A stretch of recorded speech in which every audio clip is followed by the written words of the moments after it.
Hello guys, Tops here. Today I have a weapon recommendation guide. It is more designed to newer players. So if you're an advanced player, you would probably not get a lot of out of this. And it's gonna be something fast and briefly. So I just give general recommendations. If you want to see stuff for more detail, I have a lot of single build guides for all of these builds, and I have a complete build guide on all of the builds I'm using. I have some weapon guides as well, a lot of guide videos designed for newer players most of the time. So this is just a fast thing that I'm gonna do right now, pretty fast. Let's go. So for the early game, I highly recommend spears because spears have plus 20% chance to hit. And by the way, if you're a newer player, just read the attack abilities of your weapon. Read the tooltip. Read what the spear wall does. Read what the thrust does.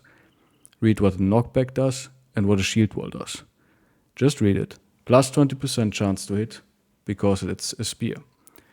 Swords. I don't think I have a one-handed sword here. I have. Okay. Swords are also pretty good because they have high base damage and plus 10% chance to hit. And especially early game, you want pluses, chances to hit, because the melee skill, if you're bros early game, will be pretty trash. So swords and spears for the early game. One-handed maces, also two-handed maces, something like a bludgeon is pretty good because you can stun an opponent. And with Mace Mastery, the stun chance goes from 75 to 100%. So with Mace Mastery, you can just stun an opponent so he can't attack you. He cannot act. That's what stun means. Pretty useful early on. I would stay away from high fatigue weapons that do damage but need high melee skill. Something like one-handed hammers, one-handed cleavers, one-handed axes. I would stay away from that. What I could recommend is a flail, because the second attack of the flail, the lash, has a 100% chance to hit the head. So against especially brigands early on that don't have high head armor or no head armor, you can just 100% hit the head, kill that guy and get his armor. Pretty nice for armor farming. By the way, I highly recommend having a dagger on everybody, especially early on and even later, because the second attack, the puncture, has a negative chance to hit, minus 15, but it completely ignores armor. That means if you surround an opponent and you use the puncture ability, you don't damage his armor. And if you have a fleeing opponent, you can completely surround him with your team, and everybody pulls out the dagger and you just puncture him to death and you get his armor. Because you're gonna loot an armor from an opponent if his armor is not destroyed, but you have killed him. And you have a chance to loot his weapon if the guy didn't use his weapon too much. If he used his weapon a lot of the time, there's a high chance that you don't loot it. If he didn't get to use his weapon, there's a high chance that you will loot his weapon. So daggers are pretty nice early too. And as I always say, shields are OP. Why? Shields gives you a shit ton of melee defense, plus 15. And early on, when your bros have shit melee defense, you want to use shields a lot of the time. So having shields, always nice. Although you get the double grip bonus, which is plus 25% damage if you use a one-handed weapon without a shield, with your offhand free.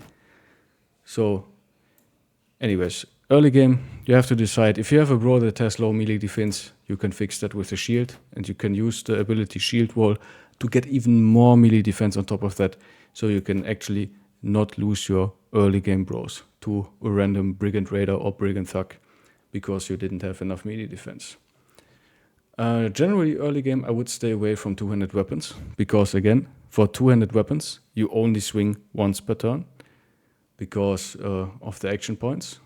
Two-handed weapons, they need 6 action points for the basic attack, and you can basically not attack twice with two-handed weapons, except for the cleaver.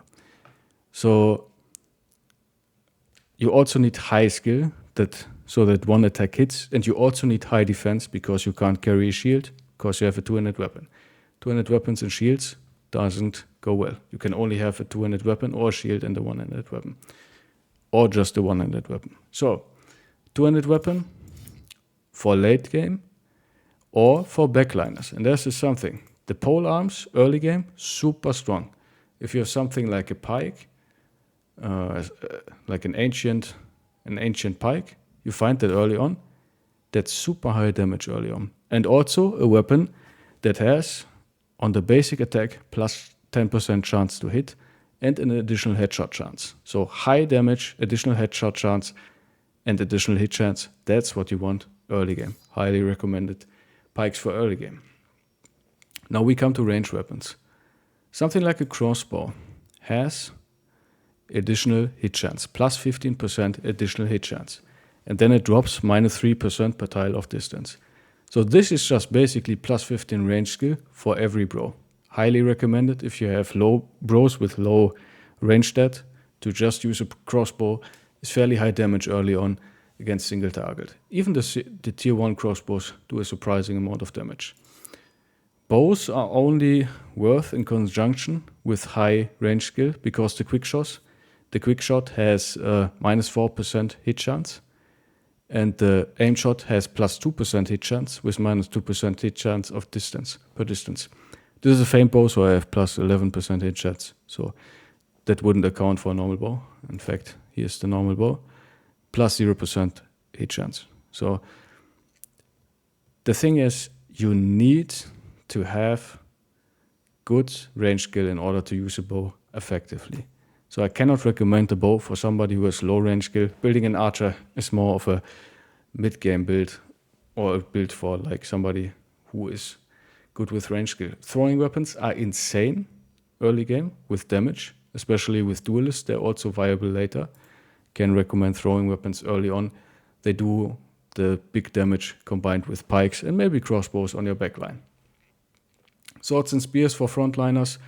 Flails and maces for the stun bots and the guy who wanna loot armor. Flails also ignore the bonus that is granted by shields, the melee defense bonus. Highly recommend that as well. And then we come to like the later game builds. I generally can recommend for the later frontline builds two-handed weapons. That's what you kind of want to go for. Either fatigue neutral or Zerg frenzy. That depends on your playstyle, what you want to do. I can highly recommend the big great axes because they have insane damage. They have insane single target damage and the high synergy with quick hands for the reach weapon. So the reach, the two-tile big axe and the big one-handed axe, highly recommended for the later builds if you have enough defense and attack to use them properly. They're also pretty efficient in fatigue. It doesn't cost you too much to fatigue to swing them. So really effective with Berserk Killing Frenzy on a bro that has low fatigue. Highly recommend maces as well, because the maces, they daze on a hit, which actually reduces the opponent's damage that is coming back to you. Also, they have fairly high armor ignore and fairly high damage. Just an all-purpose weapon that is like good in every situation. A mace is never wrong. Doesn't have bad matchups, always good. Highly recommend the mace and the great axe. I do not like the big two-handed hammer that much. If you find a famed one with additional damage, it's gonna be fine to build one, but don't like him too much. Next thing, sword lances late game. If you find a sword lance with additional damage, I can highly recommend building a polearm guy with a sword lance with Berserk Killing Frenzy. Insane damage, really like it. Highly recommend it. I can also recommend the cleaver, the two-handed cleaver, for late game, because Decapitate, the second skill of the cleaver, can go to crazy damage. Like really high single target damage that also inflicts bleeds. Highly recommended. Also, this is the only two-handed weapon that can attack twice per turn. So pretty good for that matter.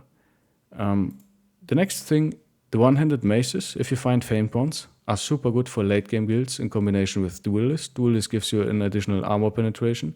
So the one-handed mace goes to 65% armor penetration with high damage. This is exceptionally good against Ancient Undead. It is also incredibly good against anything that has medium armor, medium or low armor, and low HP. So stuff like Ancient Undead with 60 XP, they just get one-shotted or two-shotted by this. Something like Brigands, Nomads, Noble Armies, they just get one or two-shotted. Goblins are getting destroyed with them. And it's even good against something at least okay against Chosen and Orc Warriors. So even against bigger opponents, still good, and you still have the utility of the stun if you want to. Pretty good build. Yeah, I would generally stay away from the great swords unless you want to utilize the plus additional hit chance for a bro that has low hit chance. I would not really recommend the two-handed hammer. Don't like it that much. In general, the pole weapons, the pole two-handed weapons are something I wouldn't build around unless it's like a sword lance, so a normal pole arm. Pikes are pretty low damage late game. Highly recommend that you switch to a normal sword lance as a pole arm, or to something like the other one. Yeah, well, crossbows late game can work. If you have something like this one, a famed pole arm, they can be nice additional damage, can be fairly high single target damage. Yeah, that's kind of what I roughly recommend through the game. That's kind of like my weapon guide. Specific build guides, again, I have done multiple videos on that. If you have more questions, feel free to ask them in the comments, and I highly recommend watching my build guides. I have the full build video. I have Battleforge versus Nimble if you're interested in like specific armor stuff and whatnot. And yeah. Right, yeah, I think this is everything for this build, guys. And if you have questions, feel free to ask in the comments. Or I also do live streams almost daily. You can also come to the live stream and talk to me. I like to talk about Battle Brothers a lot. Feel free to ask any questions. And yeah, guys, thank you so much for watching. Please like, comment, and subscribe. And I will see you in the next one, guys. Have a nice day. Bye-bye.